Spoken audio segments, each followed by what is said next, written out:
Okay, welcome to the next episode of 13 Strips of Tape. If you know, you know. It's been a while since I've done one of these little interviews, but I'm here up there in the Northern Lakes region, helping out a good friend of mine, Gary Hall, cover a Super Dual wrestling here at Plymouth High School.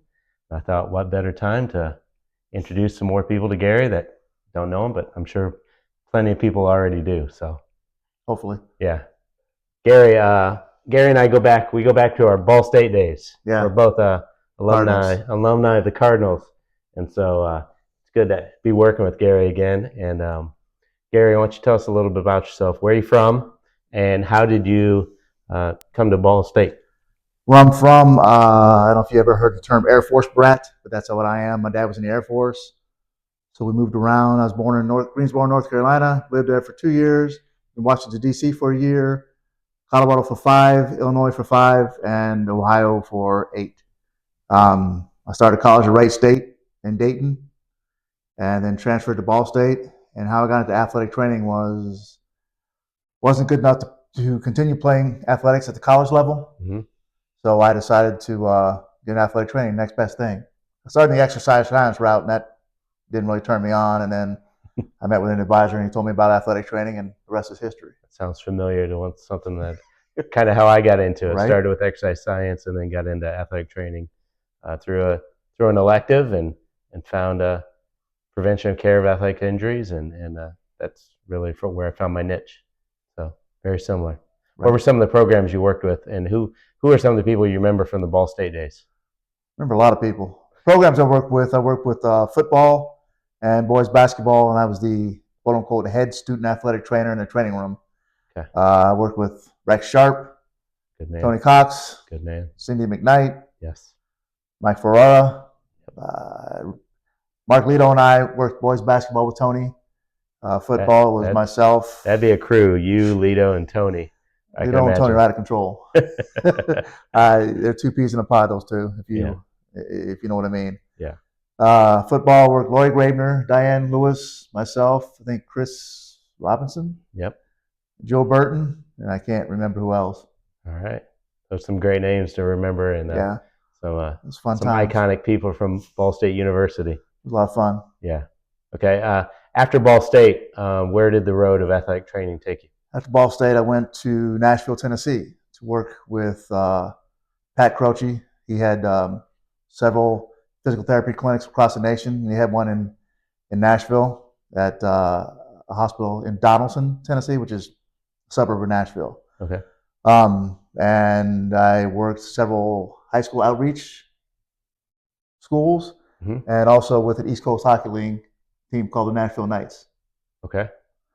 That's where I started from there. So you got into hockey? Had you ever done anything hockey before that? No, I had no idea anything about hockey. I never even watched hockey on TV. It's just, I guess, luck of the draw. It was a lot of fun. Yep. My first game there, I was the only guy who got stitches. Got caught a puck right in my lip.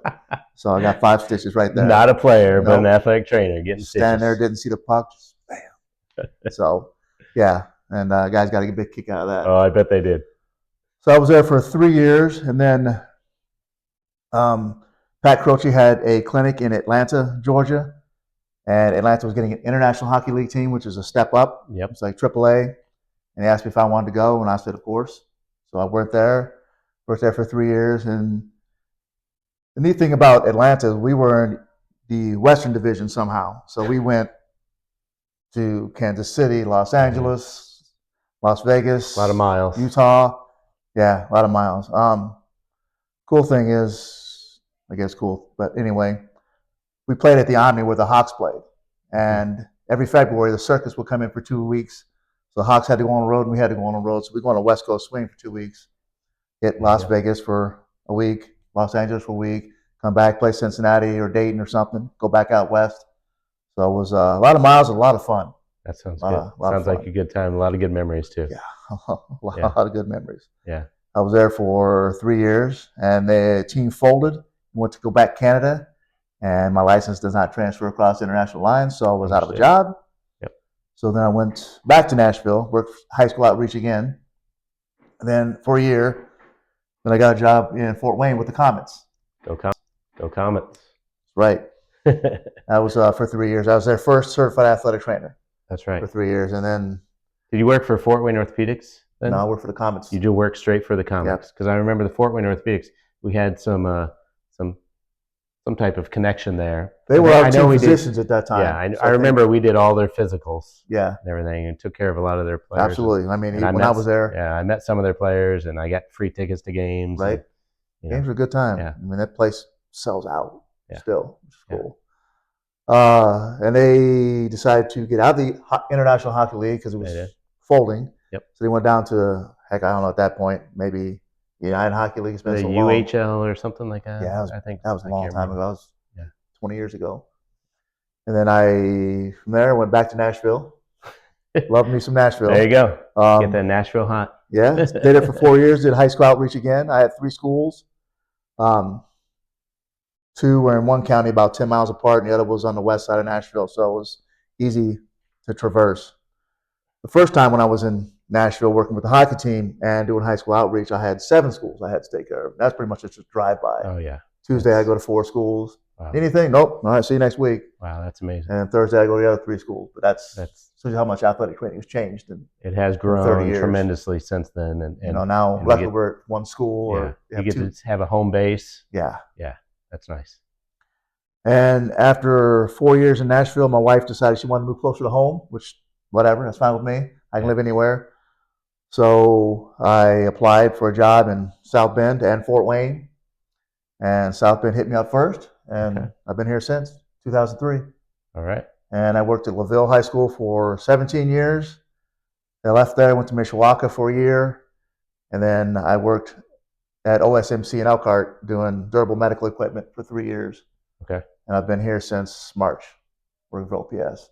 Gotcha. It's nice having you for OPS, and it's been a lot of fun so far. You're up here at Plymouth High School with another athletic trainer, which is nice. You were at LaVille for 17 years, by myself, all by yourself, covering 20 sports or however many sports they had there. Everything the state offered except swimming and diving. Yeah, and gymnastics, but it was easier. Yeah, there weren't as many athletes. True. Smaller school. Yes. A lot of multi-sport athletes. Yes.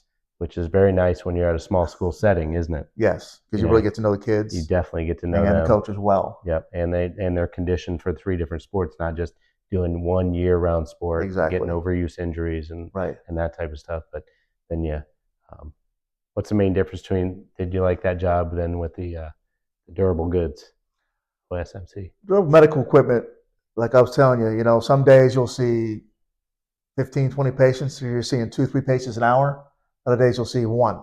So you'll sit in a room by myself for 8 hours, just kind of twiddle my thumbs. If nobody comes in, if people come in, the day goes faster. 9 to 5 job, regular day hours, whereas it was a 9 to 5 job, but it turned into a 9 to 5, 9 to 6, 9 to 6:30, depending when the doctors are finished. Gotcha. But you kind of got old because always the same doctors going over.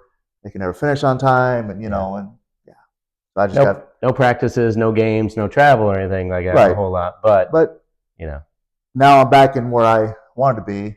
Practice, travel, but it's with athletes and young kids. I enjoy this age group more. Secondary setting has its own special perks and benefits to it. Yes, especially it keeps you young, keeps you with a younger group of athletes, and you get to meet the coaches and the coaches' families and staff and everything like that. So it's secondary setting is a great setting for athletic training. Yeah, especially being in smaller communities like Lakeville / La Paz or Plymouth. They really kind of get entrenched in the community, and you're part of the community, which is nice. Oh, that's one of the best benefits is when you entrench yourself, like you said, and you get into that community and you become part of that community.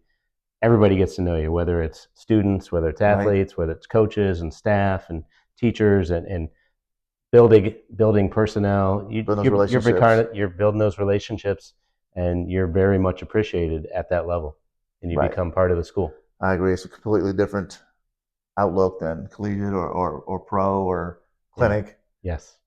Yeah. And so it's good. It's good to have you back at the secondary level. Thanks. It's been a lot of fun. Like I said, it's good to be back. I'm glad I made that change. Well, good. Well, thanks for sharing with us. It's been great working with you today. Appreciate it. Thanks for coming out. Much appreciated. Yeah, you're welcome. And had fun covering some wrestling with you, and look to seeing you more. All right. Thanks, Steve. All right.